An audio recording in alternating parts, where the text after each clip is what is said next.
आणि तो धडा पाकिस्तानात आहे अभ्यासाला. शिवाजी स्तुती करणारा औरंगजेबाने लिहिलेला पाकिस्तानच्या अभ्यासक्रमात आहे.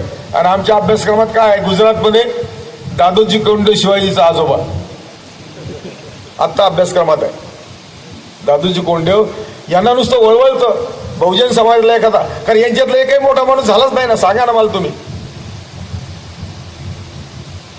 या आर्यभटांपैकी सर्व समाजाचा विचार करणारा एक माणूस तुम्ही आता सभेतून सांगा मला. मी त्याची दुसरी बाजू सांगतो. त्याच्या उलट आंबेडकर कसे सर्वांचे नाहीत ते मला सांगा. मी तुमची सगळं सांगतो. काय करायचं? मला खूप काम आहे. अजून 2 भाषणं करायची.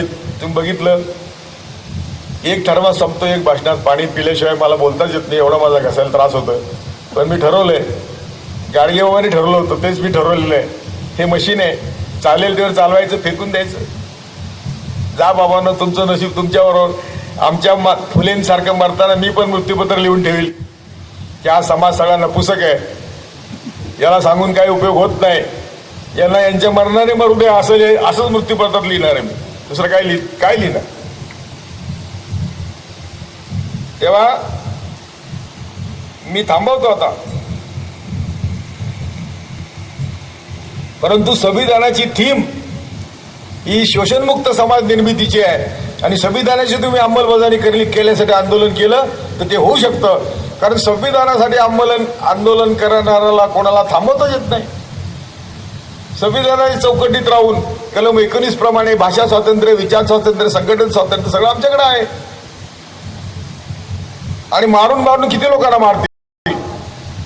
आणि कधीतरी तुम्हाला राग येईल का नाही तुम्हाला ते मारतायत म्हणून. पण मी त्यांना मारा म्हणणार नाही. मी असं म्हणणार की त्यांच्या विषयाने विचाराने उत्तर द्या आणि त्यांना निरुत्तर करा आणि त्यांना घरात बसवा. एवढीच मी तुम्हाला विनंती करील आणि माझे 2 शब्द मी संपवतो.